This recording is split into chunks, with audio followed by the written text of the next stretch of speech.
Welcome back to everyone. In this video I will guide you how to turn off Hey Google command of Google Assistant on Motorola Moto G47. Let's start the video. First of all, go to app library, scroll down and click on settings app. Now in setting, scroll down and click on Google. After click on Google, click on all services, scroll down and click on search assistant and voice. After click on search assistant and voice, click on Google Assistant.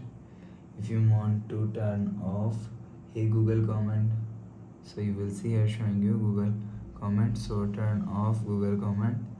After turn off this button, go back to home screen. Please subscribe for more new latest videos. Thanks for watching.